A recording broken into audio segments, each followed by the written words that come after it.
So I guess yesterday we left off a few things. Well, as we can tell, it wasn't really the highest point in my life. So what I didn't say during all that, it was about the time Stephanie left.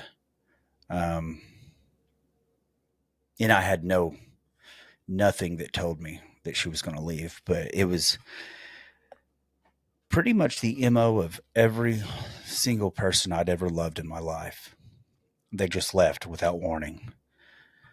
And I knew logically it was me because, well, if everybody was leaving and nobody could, I couldn't, if everybody left me and we always had the same problems, you know,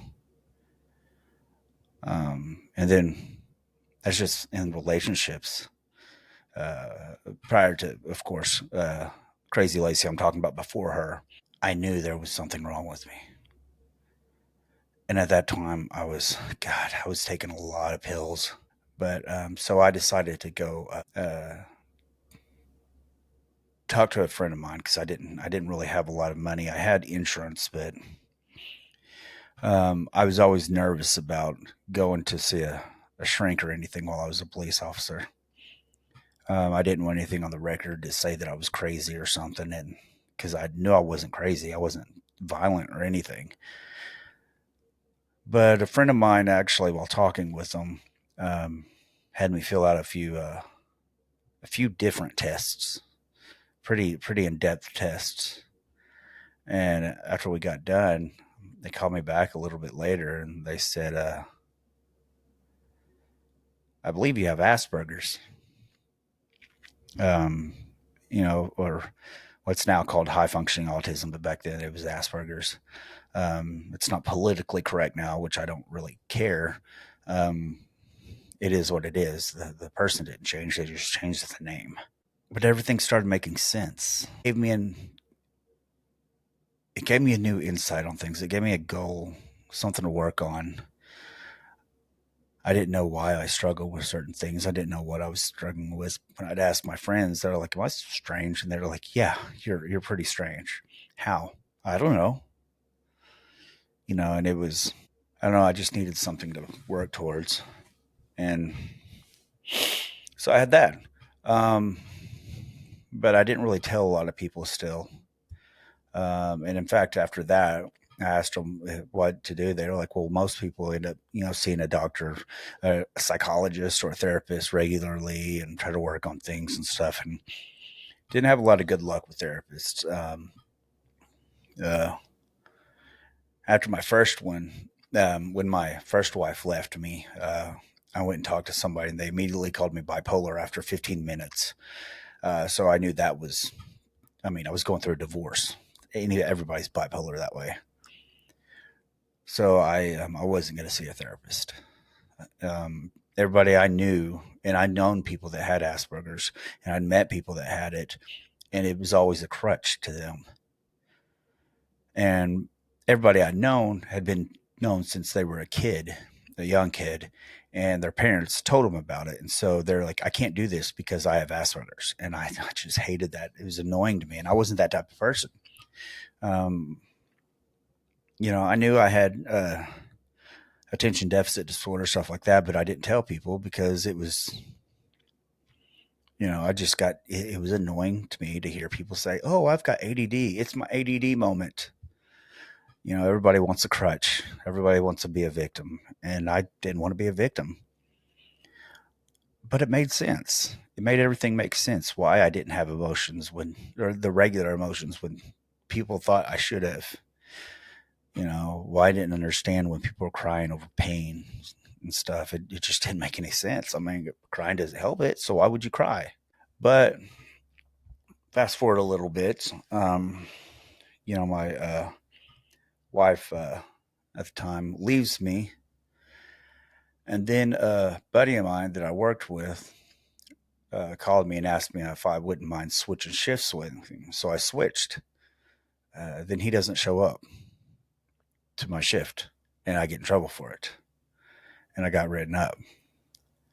And then he said, "Man, I'm sorry about that." He apologized again. And he said, "Would you be willing to switch next shift?" And I said, "Well, are you actually going to show up this time?" And he said, "Yes." And I was an idiot. And he didn't show up again. And so I get called into the office and I get fired. Uh, the chief even asked the dean if I could just resign, and the dean said, "Nope, he's fired." Um, and so that was the end of that job. So now I'm without a job, without a job, without a wife. Everything seemed to be spiraling down. I didn't exactly know what to do. Um, and I was always needing them pills, and it was just getting to me so much. I was like, I can't constantly need the pills because I couldn't leave house without having them on me. If I didn't have them on me, I would go into panic mode. And to be dependent on something like that, and I had no idea what I was like. So I decided, well, at first I decided to go into the car business, and selling cars, and that lasted for about 3 weeks, and I was actually good at it. In 3 weeks, I made about $3,000, which was good down then. It was more than I made as an officer, but I still was just, I was so, I needed to go. I needed to run. I needed to get away from everything. So I took a job as a cell tower climber. Funny thing is I had a fear of heights. I absolutely could not handle the heights, and some of them towers were 400, 500 feet up. Um, and I also decided to get off pain pills, cold turkey. They said that was deadly, but I've never been a suicidal person. But my whole life, I had always looked forward to the day that I could take a rest, the day I didn't have to fight or struggle anymore. I didn't want to kill myself. I didn't know how to give up, but I was not afraid to jump in the path of death. I had no fear. Not about that stuff. Now, you get me talking to somebody, I got nervous. I was always nervous talking to people, unless I had my badge on. If I had my badge on, my vest on, I just felt invincible. I felt in control. And now I didn't have that. Being married made me feel like somebody actually wanted to be with me, even if they really didn't want to. And I'm sure my marriage was over years before then. I mean, hell, to be honest, I don't think she ever married me because of me. But I went to work on that cell tower climb as a cell tower climber, and it was brutal hell. But I did it. What I didn't realize though was that a good percentage of the people that I would be encountering working cell towers were actually felons, ex-cons. Because, well, as my supervisor told me and the guy I was working with, not many people are stupid enough to take the job, and felons have a hard time getting work. And so it's one of the few jobs they can get that nobody's going to hold it against them that they were a felon. One time, it actually was a detriment because I did not go around telling people that I was a cop. But we worked on this one tower, and we had another crew on there too that was working for a different. A lot of times towers would share, or a lot of times companies, like I worked through AT&T, a lot of times companies would share a tower with somebody else, and and this one they did, and so there was two crews working on this tower, and we were on top, and we have this safety harness that's on us, and we're attached. Our lanyard is attached with carabiners and everything. We're through the whole thing. We should always be attached to the rig, and the tower. Well, we're on top, and this guy looks at me. He's like, "So, I hear that you're a police officer." you're a cop. It's like, well, I was in a different life. And he said, what would stop me from cutting your lanyard right now and watching you fall? And I said, the fact that you would be coming with me. Needless to say, he didn't cut my lanyard, but I got a few really nice people like that. But there were also some good people that weren't like that. But it wasn't the lifestyle I wanted. The guys I worked with constantly went out and drank, and I mean the supervisor didn't, but everybody else did, and I couldn't handle that lifestyle. Going straight from a police officer life where it was pretty, uh, pretty square, to then it was just, we were going into these, staying in these trashy cockroach hotels or motels where, we had lot lizards that hung out in the corners and everything. It just wasn't for me. But I stuck with it for a few weeks. And then one week on our way home, I decided on that last week, I decided to drive my own vehicle because I got paid for the gas also. So, and then I didn't have to ride with anybody. Um, so we go back to Oklahoma. We just got through working in Kansas. We get back to Oklahoma, and he says, "Well, go ahead and get a motel in McAllister. We'll find out where to work in the morning." I'm like, "Okay." Well, morning comes, still didn't have a place, and it did that for a couple of days. And so I'm like, maybe I'll be work in the oil fields. I have a few friends that work in the oil fields. And by this time, 3 weeks, I was pretty much off of pain pills completely. I still was a little shaky and everything, but I mean, it'd been 21 days, something like that. Um, Maybe a little longer. Uh, I still had the desire, but I didn't. The physical effects wasn't so strong anymore. So I packed up my Jeep and I headed north to North Carolina, or not North Carolina, North Dakota. I did not have a job offer yet. I hadn't even applied anywhere. Uh, I was uh, I was what you call an idiot. I just drove north. I was a rambler. I didn't care about anything. I just went. You know, Everybody had gone. I didn't have family. Didn't have friends.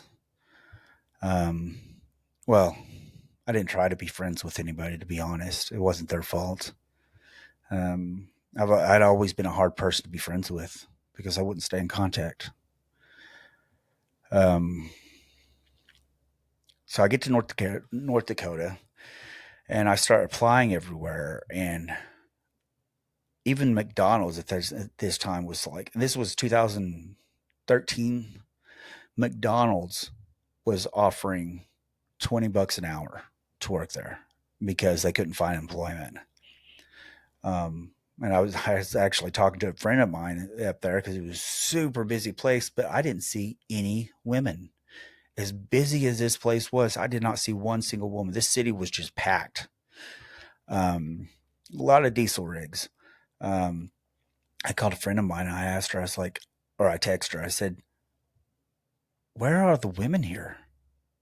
I haven't seen one single woman, let alone a good looking woman around here. They're like, yeah, there's good looking women up there. She said, there's one behind every tree. There were no trees. So, but I finally went to this tent place and they had, they needed a roustabout. I didn't know what that was, but, didn't really need any experience whatsoever. So I took the job. Um, and it was like 20 miles out, but there was no place to stay. They didn't have housing with this crew. So I had to find a place. And the only motel I found that I could afford was it was a motel for prostitutes. So I go in there. It was real colorful at night. There are lots of animal noises. Yeah, the two-legged kind. Um, well, I get the job, and I've obviously got to find a place to stay because I can't afford this place. This is still over $100 a night, and it was a nasty, nasty place. But I couldn't afford it because I didn't hardly have any money. Um, I had I got a payday advance check before I headed up there, which was an idiotic move, but it was a check. I didn't get it cash because I was hoping that I wouldn't need it. Um, and I couldn't find a place, and I kept on calling around, and somebody actually told me that, hey, there's a place in Montana, just right over the border. And so I got there, and I had to pay a week in advance, but it was fairly inexpensive compared to everything else.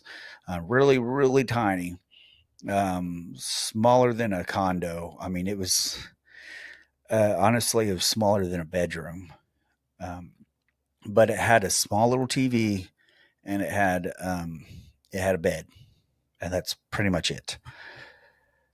But I went to work there, and um, it was turning cold quick. And the crew that I was working with, they'd all been experienced. One of them was from Michigan, and the other ones were from one from Georgia, and a couple of them from Texas. And it started sleeting, and they had no idea what sleet was for some reason. Um, even the Michigan guy didn't understand what sleet was. And I said, "Well, it's ice. It's hitting you from the side." And my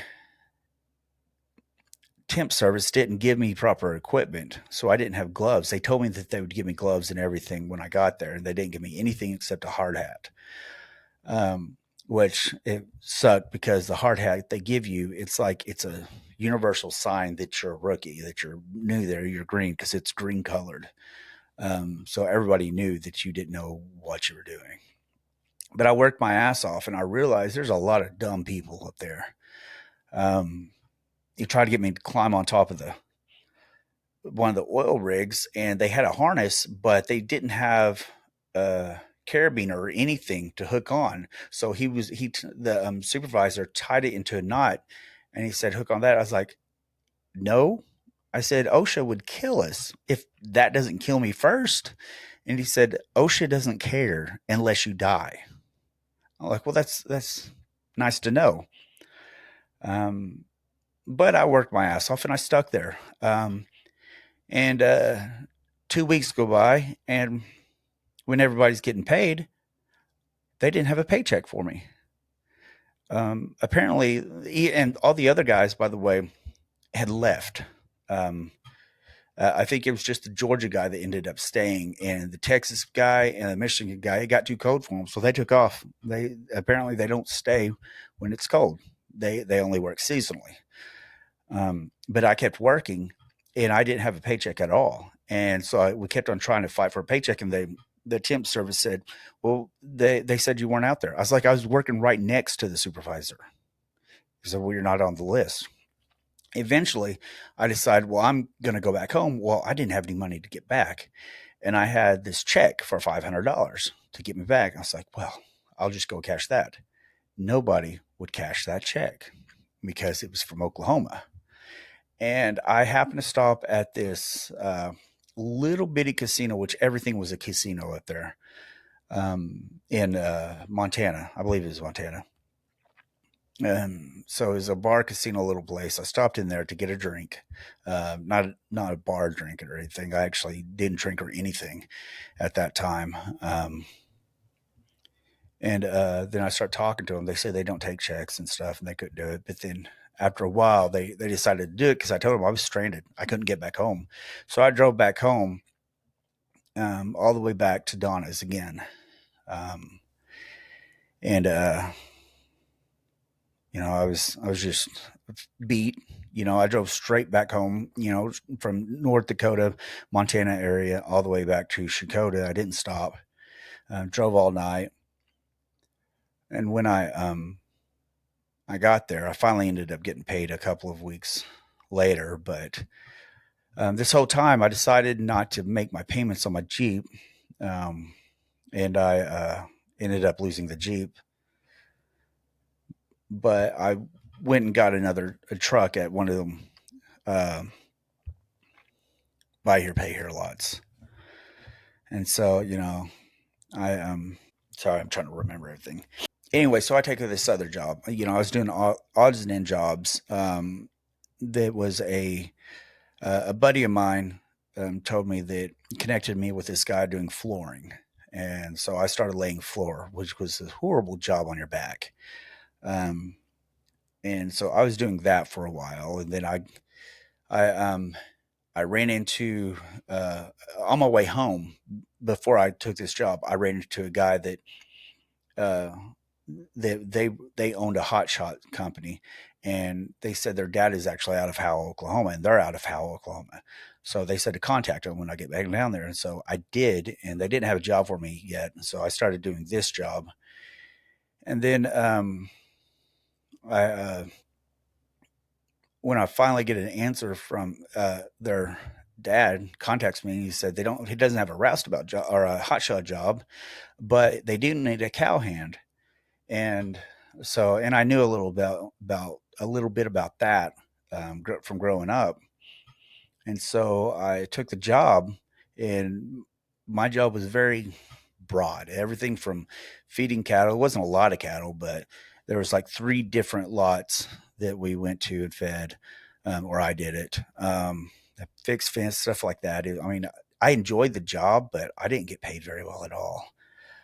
Uh, I got paid, cash, but um, come Christmas time, they call me in and give me a check for 2 weeks worth of work, and I got paid weekly. And then he said that he doesn't need my services anymore. And so I'm like, well, that sucks. But it was expected. It was just one of them jobs.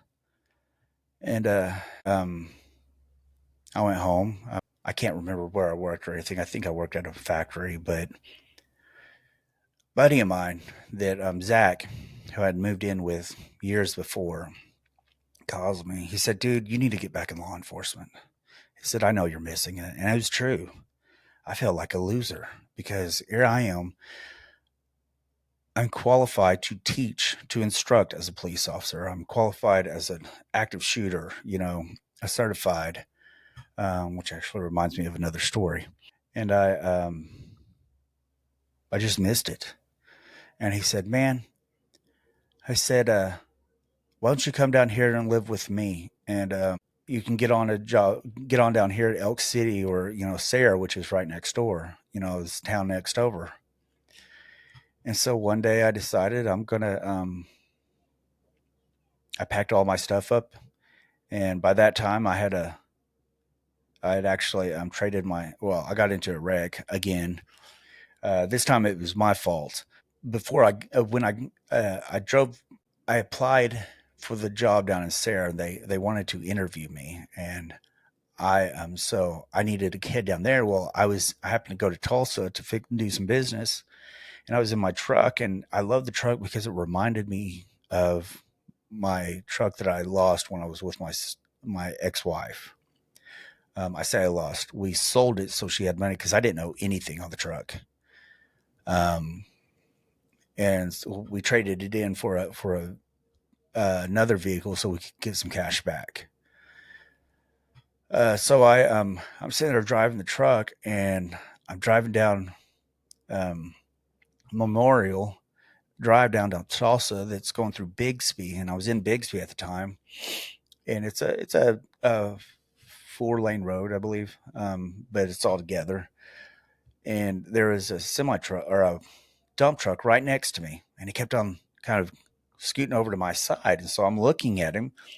And next thing I know, I look right forward at me, and there's a Honda stopped right in front of me, and I slammed on the brakes, but not quick enough, and I hit him from behind. So it was my fault. I hit him so hard that I actually had his Honda emblem was right where my emblem on my hood would be. So it just had a big O H, but it totaled my truck and totaled his vehicle. which was great right before I'm going down there. Now I don't even have a way down there.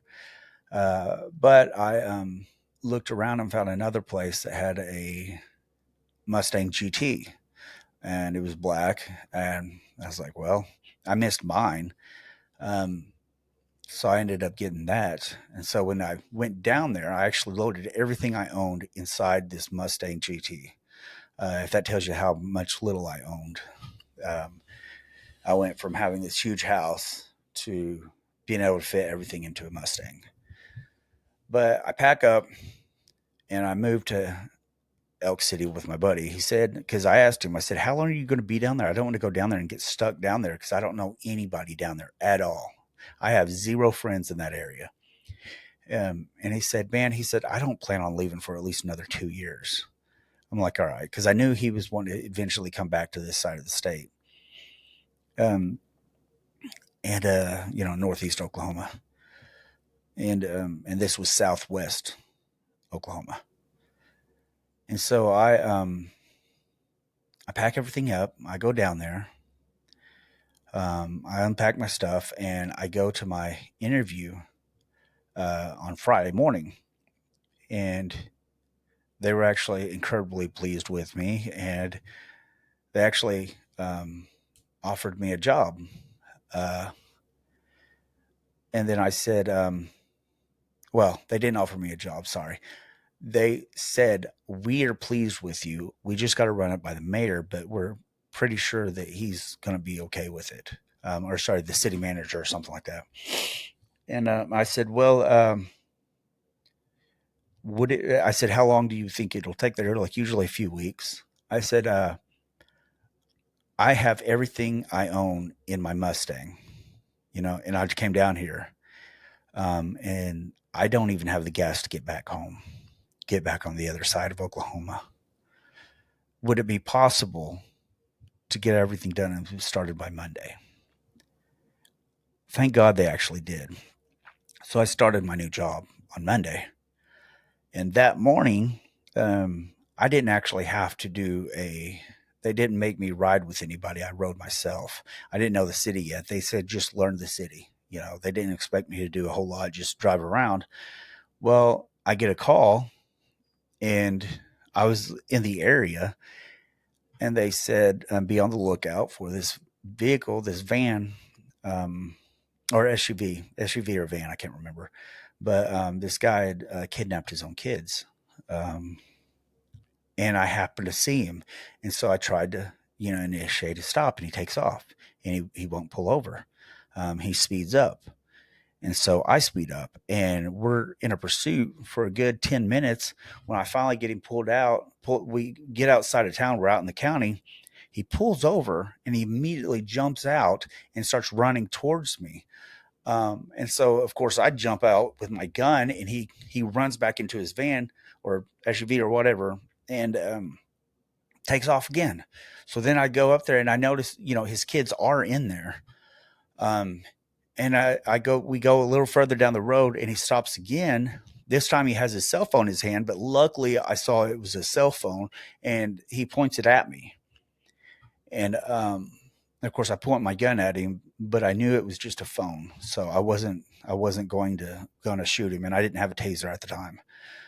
Um, but I tell him to get down and everything. Um, I ended up putting him in cuffs and his children were right there staring at us. I mean, he put his kids in danger over. He just didn't want me to stop him. He didn't want to have, and I didn't know anything that was going on, but that was my introduction into the city. Well, while we're down there, I ended up making one girl that came, she just got out of the academy. We ended up becoming pretty good friends. And me and the assistant chief ended up being good friends. In fact, I still talk to him every once in a while. But the town was, I mean, it was actually pretty busy because it was an oil town, but there was not a whole lot to do or anything. One night, me and Zach go out and he, we went out to this bar at a neighboring town. It was had live music and there was a girl there and all of my friends that I talked to, which is only about a handful of people, they all gave me the same advice. They were like, you know what your problem is, Joshua? Or they call me Hayes. They said, you know what your problem is, Hayes? You keep dating girls that are so much younger than you and attractive. You need to date somebody that is closer to your age and not nearly as attractive.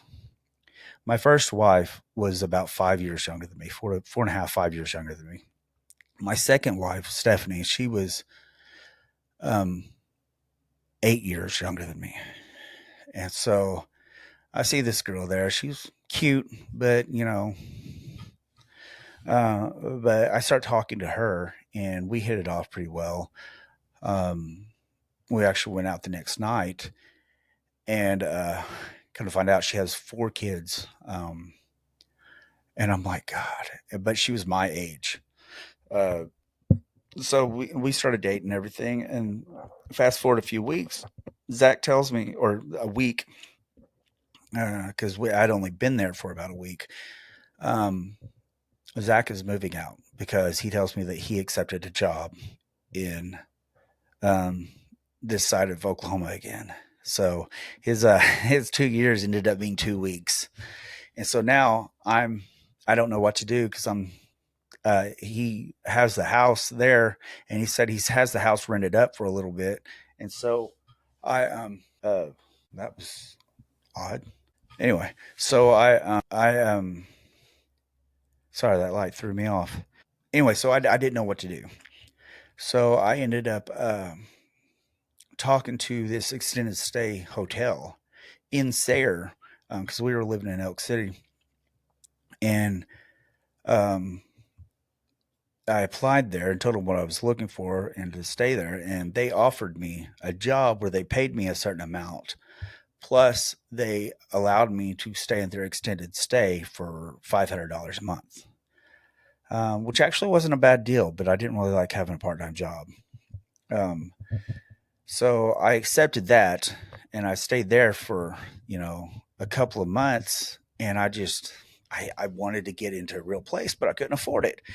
So me and this girl had the bright idea to move in together, and one of her oldest son decided he was going to move somewhere else. He was 17, so she allowed him to move somewhere else.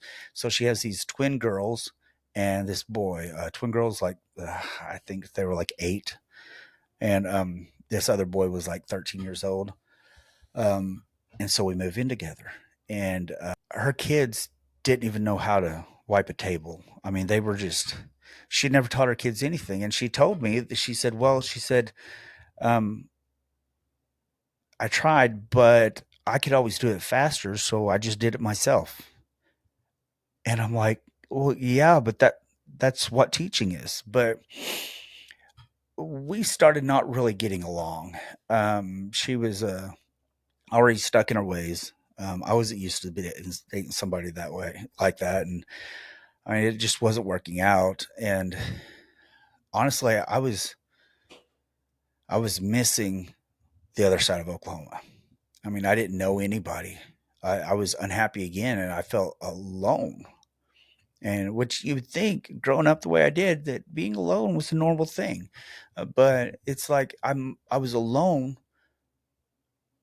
but I always wanted to be a part of something, somebody. And at that department, it was just like I was not a part of the club.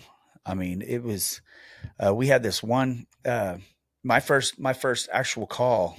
I was backing, or it wasn't that pursuit, but I was backing up an officer, and we go to this house, and apparently she had been robbed. She wasn't home, but somebody actually burglarized. Somebody broke into the house and stole her TV, and she had kids there, and she actually worked at the prison local. And he tells her, "Well, we probably won't catch them. So if you, what I suggest is that you just do, we can just do extra security around here." She didn't know what to do, so she said, "Okay." And I'm like, "Well, I wasn't going to step on his foot. I just, on his toes. I just got there."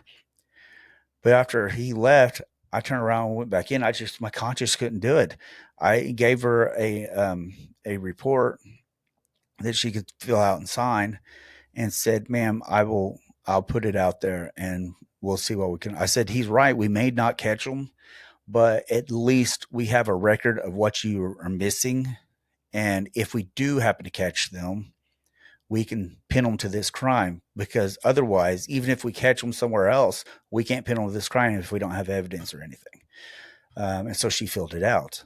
Um, did not make my partner happy at all, because, it proved that he was being lazy, which turned out to be a good thing I did that, because a couple of days later, um, they caught somebody with all of her stuff trying to pawn it in Elk City. And so they arrested him, and they wanted the report from us, because he had also been trying to sell somewhere else. And so they had that. And if I hadn't have done that report, it would have really made our department look bad.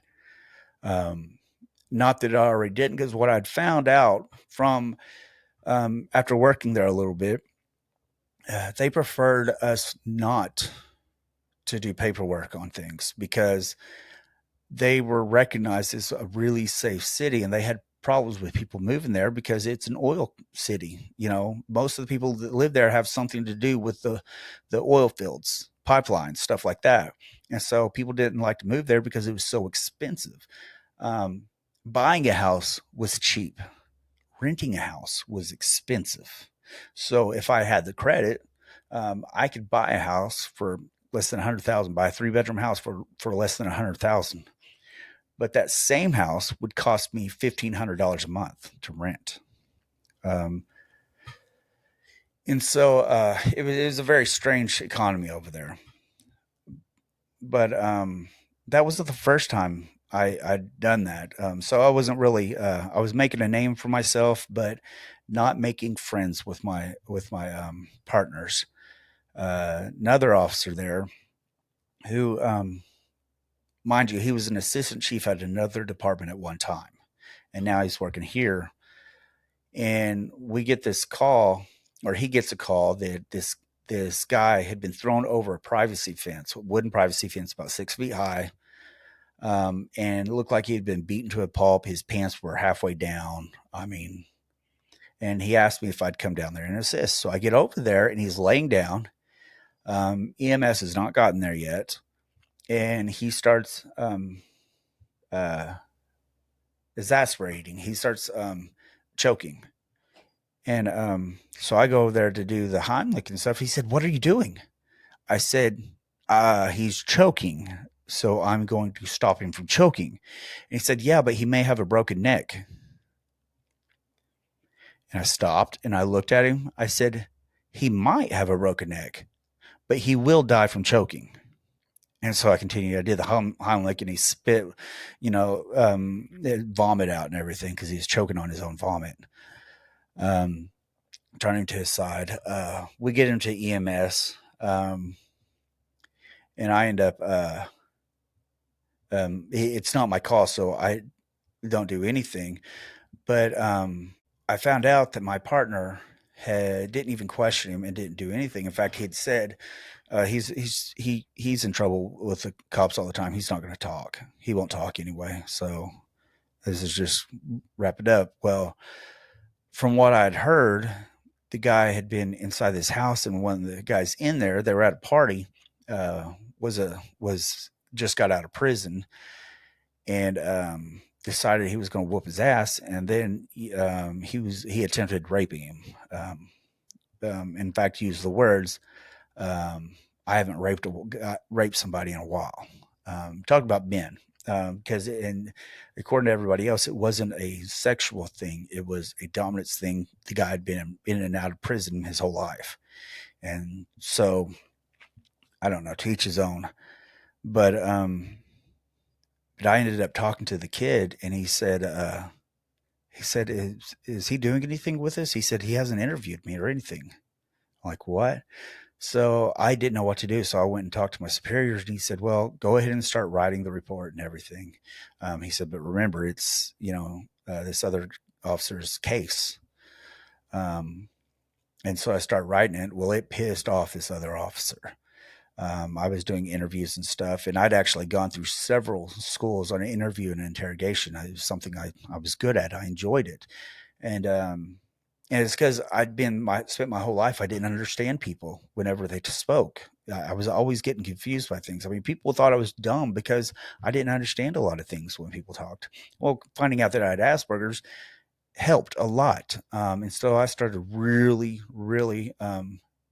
studying the science of facial expressions, um, because it can be learned. Um, Everything can be learned. And my facial expressions can learn because I don't make a whole lot of different facial expressions. Uh, it's There's a running joke, this is my happy face, or I have a resting "I'm going to kill you" face, which is very beneficial when somebody asks you to put a mask on or something, because they don't. Anyway, so he gets butthurt about it, and he takes back the case. So I don't know whatever happened to that, but now I'm having problems at work. I'm not liked at all. I do my job, I do it well, but I wasn't making friends. And I was pretty good about not making friends with people I worked with. Uh, and so I decided one day, I talked to my girlfriend at the time, and I broke it off. I said, it's just not working. We're just not compatible. I mean, it was just, and so we split up, um, mutually, I thought. Uh, and then I put in my 2 weeks notice, and they actually let me stay for the 2 weeks, and which is good because I needed the money. But now I didn't have my Mustang because my dumbass was trying to save money, and I only drove my. I never went anywhere.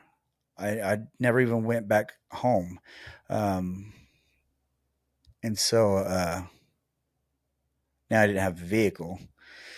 And on the day that I quit, my girlfriend, my ex girlfriend now, she was moving out, and so she was going to drop me off at home, which was going to be a little bit further. She was going to drive.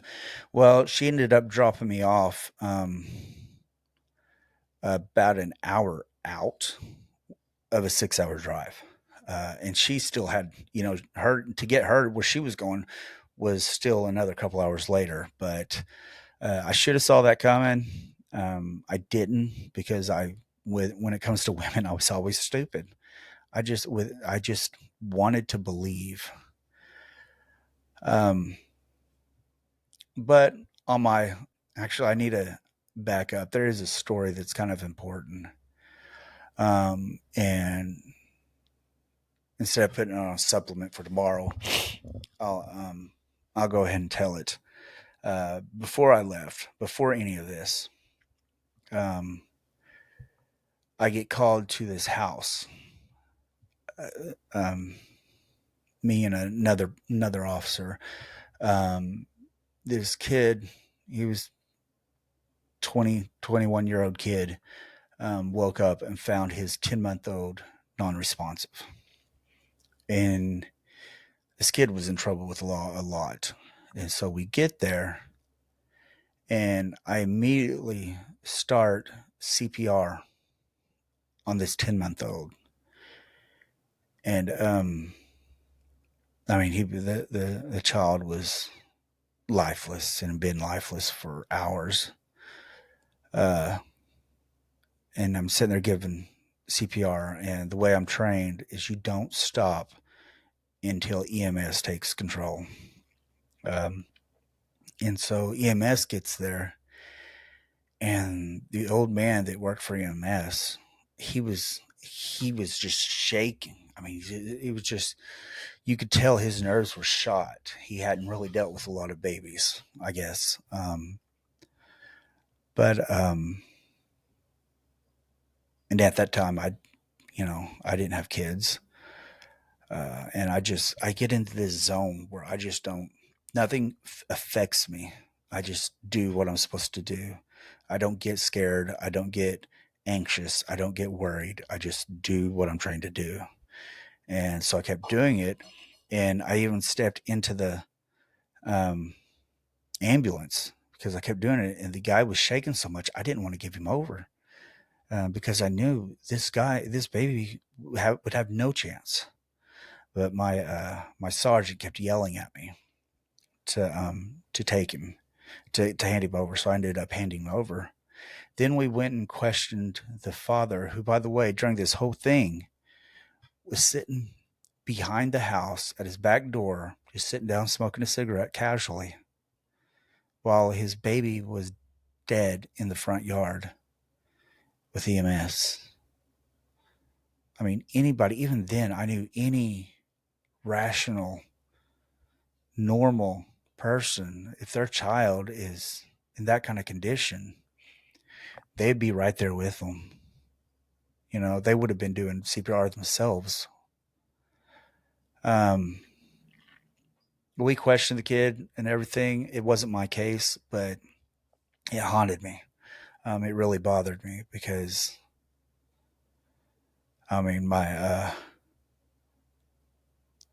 was leaving, and that was one of my last cases, and it was my last case actually, because that was right before I left. Um, my last death, I should say. But I don't know what happened with that at all.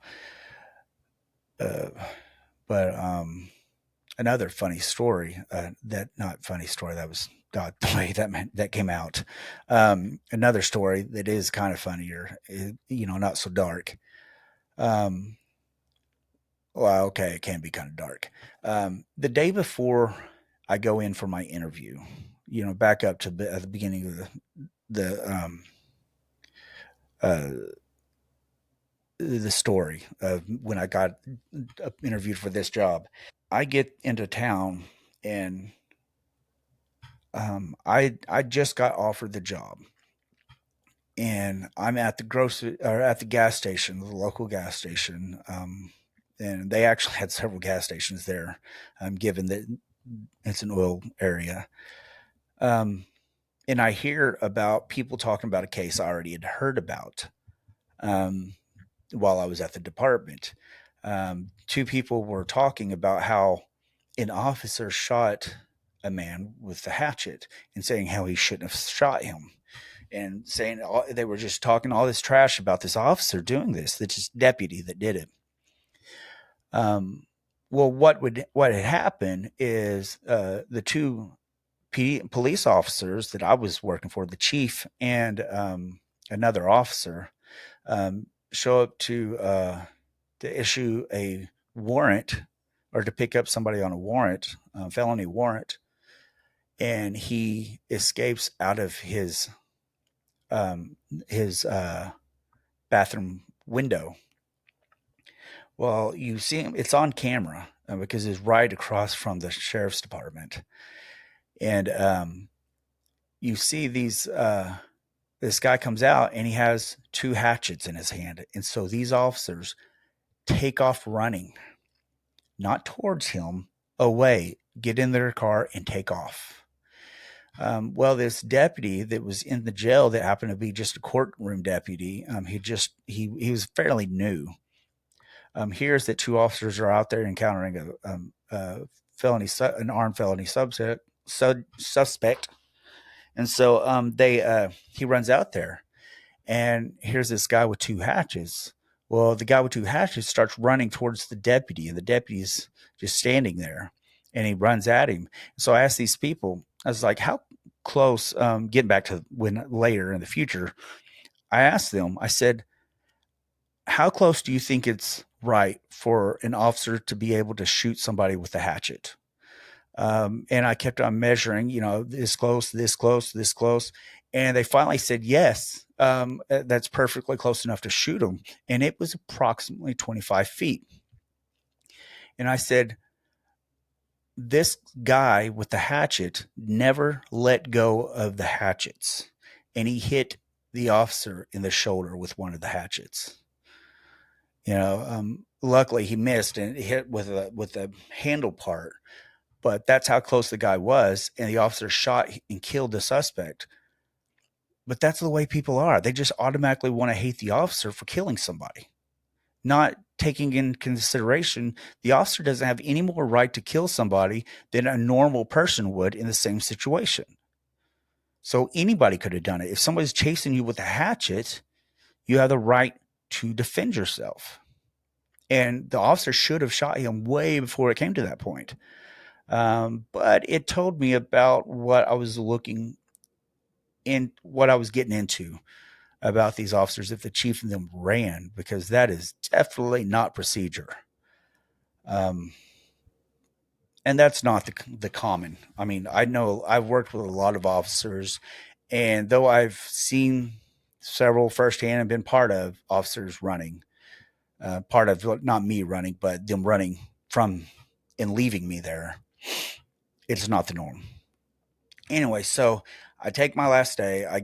Um, I get abandoned. I ended up calling my buddy Nathan, who I went to high school with, and we'd been close friends. We're brothers, basically. That my friends now. I only have brothers. Um, I have probably a handful, literally, of friends, and they're that close. I don't talk to them for 6 months, a year, maybe. Hell, it's been longer than that for some.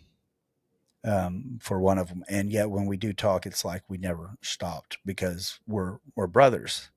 We're just always a part of each other's lives. But he actually came down and picked me up. And he had another V8 truck and he let me borrow it. Just an old Ford pickup truck with a 6 cylinder with a manual shifter. Um, and so I drove that for a while. And I was actually decided to start dating. And this time I didn't even care about being in a relationship. In fact, when I went out with Trisha was her name, that girl that was my age, I was happy being single. I didn't date her because I wanted to, or I felt I needed to be with somebody. I was interested in her. I was legitimately interested in her. I was like, well, I've never been with somebody my age. Let's see how this goes. Bad idea. So I actually get online and um, decide to go dating. And I met two girls. One girl I really liked, but she did not talk hardly ever. I mean, it was like, like trying to pull teeth out of an alligator to get her to have a conversation with me. But she was very cute. Uh, I mean, very attractive. I liked the way her uh, profile was, the way she spoke. When she did speak, she wasn't, she didn't act trashy. She didn't talk about sex or anything. Um, but but my when I started talking to her, all I said was, because everybody would says, "Hey, beautiful," "Hey, this," "Hey, that." It's just like they can't just say anything normal. And I was like, "Nice truck." It's just an old Ford pickup truck, but I liked it. She was country, and honestly, out of all the girls I dated, I never dated somebody that was country, and I'm country. It doesn't make sense, but there's this other girl. She was blonde, really beautiful too, on her picture. And she actually got me to download this app called Snapchat. And I wasn't a big fan of that kind of stuff. That time I couldn't I hated being on a video of anything. I'd never seen a whole lot of pictures of me. I don't have any pictures of me growing up or anything. And so I wasn't comfortable. Well, she gets me to get on Snapchat, and I noticed that all of her pictures are dark and like that, all of the live stuff. But the pictures that she had, I mean, they were model pictures. They were taken, and she was being a model for somebody. And I mean, she was half naked, and I mean, they're beautiful. But because the live thing, my spidey senses kicked, and I'm like, and I tend to be a little bluntly honest. I'm not trying to be hateful or anything, or rude. But I asked her, I was like, "Are you fat?" And she laughs. I was like, I don't mean that rudely. And I mean, I can handle it if you are. I was like, I just want to know. And so I'm not just jumping into something. I don't like being catfished or anything. She said, no, no, no, no. She said, I'm not fat. I'm like, okay. So I asked her out on a date, and she said yes. And so we actually went out that Sunday. And I'm driving up there, and it's she's in Fort Smith, Arkansas. And and I'm living in Dakota now. When I first started talking to her, I was still in Sayre, and same with the other girl, I was still in Sayre. So I'm driving up there, and she sends me a text and says, "Hey, my kid's babysitter uh, bailed on us, and do you mind if they both come?" She had two children, and I'm like, "Well, at my age, I just assumed, I was 34 at the time. I assume that the chance of being able to find a girl without kids is slim to none." So I said, and if you do, a lot of times they're crazy. Not all of them. Don't get me wrong. A lot of them are not, but the ones I dealt with, yeah. Uh, but I get there, and if she wasn't fat, she was 9 months pregnant. She was big. So that was first disappointment. I was not happy, but I still swallowed it and was like, well, uh, not let this go to waste and just walk away. I will go on and finish the date out. I've always been being a man. I didn't want to be rude, even though she lied to me. Uh, but she called her children angels, and according to the Christians' faith, the devil was an angel. These kids were little brats. Um, so after the date was over, all we did was go to the park, and then we went and got some pizza. And after the date, I leave, and she calls me, and I'm driving home. She said, "So are we going to do this again?" And I said, "No." I said, "No, no." I was like, I don't think we're compatible. And so I end up, actually, you know what? This was before I even left Sayre. I was still in Sayre.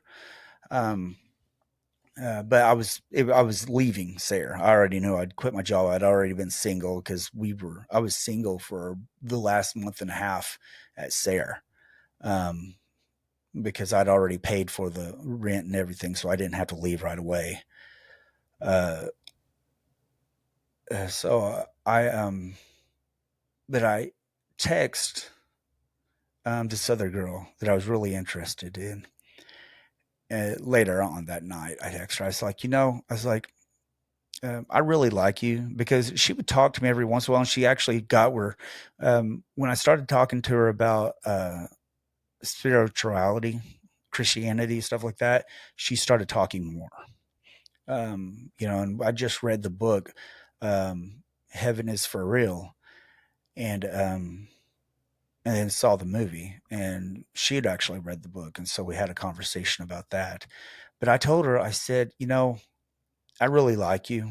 I was like, I think, I like the way your personality seems so far. Um, but I absolutely hate dating sites. The only reason I was on one was because I was in an area that you just didn't find girls of quality to date anyway. And granted, I was not on a very high quality dating site. I was on a very low end dating site, very, very low end dating site. But it was all I could afford. It was free. So, but I told her, I was like, I'm I'm canceling this app. I'm not going to do it anymore. But I'd still really like to take you out. Is it a chance? And so she agreed. And we'd go out that next Tuesday. But she did say that her son had to go with her because she didn't have anybody to babysit him. And she would like to be on a double date because, well, she didn't know me. And I was living 6 hours away from her. She lived in southern Arkansas. And so, but we agreed to meet in Fort Smith, which is north.